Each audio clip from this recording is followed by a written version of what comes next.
சிவஸ்துதி என்ற பகுதியிலே மாணிக்க வாசகரால் சொல்லப்பட்டிருக்கிற திருச்சதகத்தில் அகம் நெகவே புகுந்தாண்டான் அப்படிங்கிற ஒரு சொல்ல சிந்திக்கும். அகம் நெகவே புகுந்த ஆண்டான்.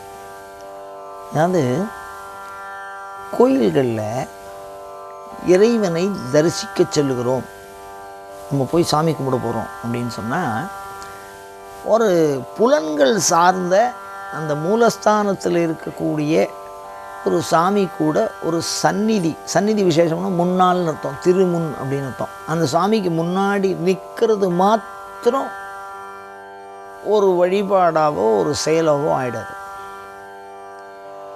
அதை இந்த இடத்துல புரிய வைக்கிறார். அகம் நெகவே புகுந்தாண்டான் அப்படின்னு என்ன அர்த்தம் அப்படின்னா, அந்த கோயிலுக்குள்ளே நுழையிற பொழுது, உள்ளுக்குள்ளே போய் சாமியை பார்க்குற பொழுது நமக்கு ஒரு உள் உணர்வு வர வேண்டும். அந்த உணர்வு எப்படி? அந்த அபிராமி விட்டு சொல்லுவார், திரும்பி தொழுமடியார் விழிநீர் மல்கி மெய்ப்புலகம் அரும்பி ததும்பிய ஆனந்தமாகி அறிவிழந்து சுரும்பிற் கழித்து மொழி தடுமாறி. இதெல்லாம் ஒரே வார்த்தையில் சொல்கிறார் மாணிக்க வாசகர். அகம் நெகவே புகுந்தான். நம்மளை அறியாமல் நம்மளுடைய தீர்வு அவர் தான் சொல்லணும். நமக்கு முன்னாடி இருக்கிறவர் தான் நம்மளுடைய வாழ்க்கையை பற்றிய முடிவை பண்ணணும். நான் வாழறதும் அவர் கையில் தான் இருக்குது, நான் தாழறதும் அவர் கையில் தான் இருக்குது. அவர் அனுகிரகம் பண்ணினா நான் வாழ்ந்துருவேன்.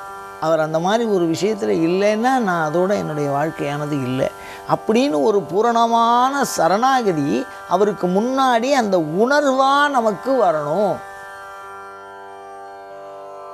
அப்போ அந்த முன்னாடி நாம் நிற்கிறோம், சுவாமியினுடைய முன்னாடி நிற்கிற பொழுது அந்த உணர்வு வரணுங்கிறார்.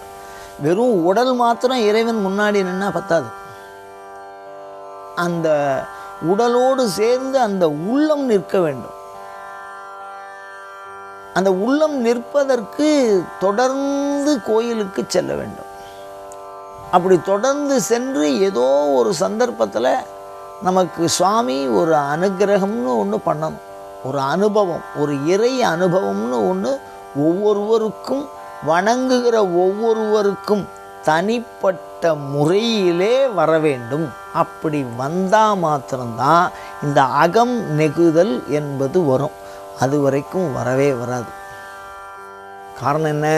கையை தூக்கி சாமி கும்பிடுறதோடு சரி, என்னை இப்படி நல்லபடியாக வச்சுக்கோன்னு அவர் வச்சுக்கிறாரா வச்சுக்கலையான்னு நாமும் யோசிக்க மாட்டோம். அண்ணன் வந்தோன்னு நம்மளுடைய புத்தி, நம்மளுடைய மனம் வேறு வேறு திசையை குறித்து பயணிக்கிறது. அது சாமியை விட்டுருவோம். நம்ம ஒரு சின்ன உதாரணம் பாருங்க. ஒரு துறவி, அவர் தீபாவளி அன்னைக்கு பக்கத்தில் இருக்கிற சாமி எல்லாருக்கும் வஸ்திரத்தை எடுத்து கொடுக்குறாரு. அந்த வஸ்திரத்தில் அந்த கோயில் குருக்களுக்கு எடுத்து கொடுத்தார், பணியாளர்களுக்கெல்லாம் வஸ்திரம் எடுத்து கொடுத்தா. இது ஒரு வழக்கம் வச்சுருக்கா, ஒவ்வொரு விழாவிலையும் புதுசாக வஸ்திரம் வச்சு கொடுக்குறது, அவளுக்கு தேவையானது செய்கிறது. அந்த மாதிரி ஒரு துறவி கொஞ்சம் கையில் செல்வம், இந்த பாரம்பரியமாக வருகின்ற துறவி, இந்த பரம்பரைன்னு சொல்கிறோமோ இல்லையா, மடத்தில் இருக்கக்கூடிய துறவி, அது மாதிரி செய்கிறார். அப்படி செஞ்சுட்டே இருக்கும்போது எல்லா அம்பாளுக்கும் புடவை எடுத்து கொடுத்தால் ஒரு அம்பாள் கனவுல போய், ஏண்டா எனக்கு புடவை எடுக்கலையா, அவளுக்கு தான் புடவை கொடுப்பியா, எனக்கு கொடுக்க மாட்டியான்னு. அதை அந்த அம்பாள் யார், எங்கேருந்து இந்த கனவுல அம்பாள் கேட்குறா, எனக்கு இந்த புடவை எடுத்து கொடுக்கக்கூடாதா அப்படின்னு. அப்போ அது உணர்த்துகிற பொழுது அந்த கோயில் அம்பாளுடைய பெயரை கொண்ட பெண்ணாக மூயம்மை வந்தாள். அப்படி உணர்த்தி அந்த அம்பாளுக்கு ஒரு புடவையை எடுத்துக்கொண்டு கொடுக்குறோம் நம்ம அப்படின்னா, உடல் உயிர் எல்லாம் உருகும். எனக்கு கேட்டுட்டாலே எனக்கு ஒரு புடவை கொடுன்னு. அந்த மாதிரி என்றைக்காவது ஒரு நாள் என்ன இந்த மாதிரி வரவே இல்லையே கோயில் பக்கம் அப்படின்னு கேட்குற அளவுக்கு இறைவன் நமக்கு ஒரு பரிச்சயமாகணும், ஒரு பழக்கம் வரணும். அந்த மாதிரி உள்ளார ஒரு அன்பு நெக்குருகி, அதுதான் அகம் நெகவே புகுந்தாண்டான்னு மாணிக்க வாசகர் சொல்கிறதுல அவ்வளவு ஒரு ஆழம் இருக்குதுல. வருக என்று அருளாயே அப்படின்னு கேட்பார். வான்னு சொல்ல மாட்டியா, என்ன கோயிலுக்குள்ளே வான்னு சொல்ல மாட்டியா அப்படின்னா, நம்ம பார்க்குற மாதிரி வெறும் கண்களால் அவர் அந்த உருவத்தை பற்றவில்லை. உடலோடு உள்ளம் இணைந்திருக்கிறது. அந்த உள்ளத்தோடு அறிவோடு ஆன்மாவும் அதில் இணைச்சுடுறார்.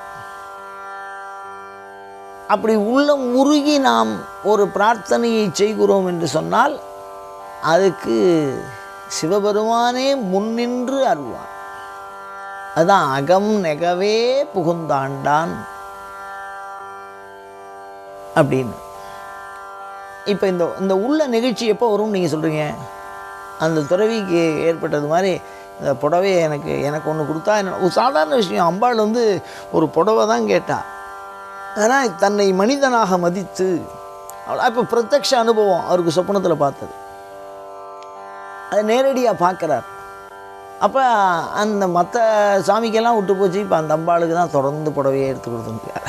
அந்த மாதிரி ஒரு அனுபவம் தான் அன்பை வளர்க்கும். அதான் அகம் நகவே புகுந்தாண்டான் அன்பு கூற அச்சன். அப்போ அந்த அன்பு எப்போ வரும் அப்படின்னா, அனுபவம், புலன்களோடு உள்ளத்தோடு அறிவோடு ஆன்மாவோடு கொள்ளுகிற தொடர்புனால தான் அந்த அன்பு வரும். தொடர்பு இல்லாத பொருள் எப்படி அன்பு வரும்? அனுபவம் இல்லாத பொருள் எப்படி அன்பு வரும்? தாய் மீதும் தந்தை மீதும் ஆசான் மீதும் உற்ற உறவின் மீதும் நாம் வைக்கிற அன்பை விட பல மடங்கு உயர்ந்தது சிவன் மீது நாம் வைக்கிற அன்பு. ஆனால் அதை நாம் அடிப்படையில் உணர்ந்து இறைவனை பற்றி அந்த அன்பை செலுத்தினோமா அப்படின்னு நாம் நமக்கே கேள்வி கேட்டோம்னா அப்படி இருக்கா மாதிரி தெரியாது. காரணம் என்ன அப்படின்னா, எல்லாரும் நன்னா இருக்கணும்னு நான் சாமி கும்பிட்றேன். தம்மை தொழுவாரை தாம் தொழ வேண்டி, என்னை எல்லாரும் கும்பிடணும்னு நான் சாமி கும்பிட்றேன். என்னை எல்லோரும் உயர்வாக போற்ற வேண்டும், வாழ்த்த வேண்டும் என்பதற்காக. அந்த மாதிரி ஏதோ ஒரு தேவையை நாடி அவர் முன்னாடி நிற்காம ஆசை பெரும் அன்பு தரும். அது மாதிரி இறைவனோடு அந்த அகம் நெகவே புகுந்தாண்டான். அந்த அகம் நெகுதல் எப்போ அப்படின்னா, அந்த அன்பு தரும். பழியாக இருப்பா ஆலயத்தில். ஒரே ஒரு தடவை சிவபெருமான் அந்த மாதிரி ஒரு வார்த்தையை கேட்க மாட்டானா? நம்மளை பார்த்து நீ சௌக்கியமானு கேட்க மாட்டானா? நீ ஏன் வரலன்னு கேட்க மாட்டானா? வினாமிப்பட்டர் கதறார். முருகனுடைய தம்பி வந்தான் அப்படின்னு உனக்கு இளையவன்னு சொன்னால் ஆகாதா? அதில் ஒன்றும் உனக்கு ஏதாவது குறைச்சல் வந்துடுமா அப்படின்னு கேட்குறாரு. அப்படி ஒரு அன்பு அவருக்கு.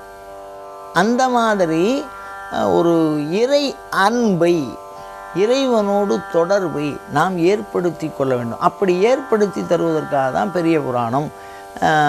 இறைவன் யாரையெல்லாம் எந்தெந்த அடியவர்களையெல்லாம் எப்படியெல்லாம் ஆண்டு கொண்டான், எப்படியெல்லாம் பிரத்யட்சமாக வந்தான் அப்படின்னு நாம் சான்று சொல்கிறோம்.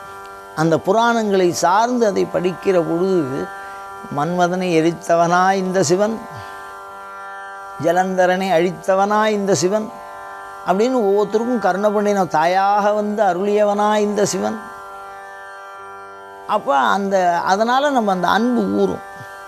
அதனால் இறைவனை பற்றிய அந்த சாத்திரங்களை நாம் உணர்வு பூர்வமாக பயில வேண்டும்.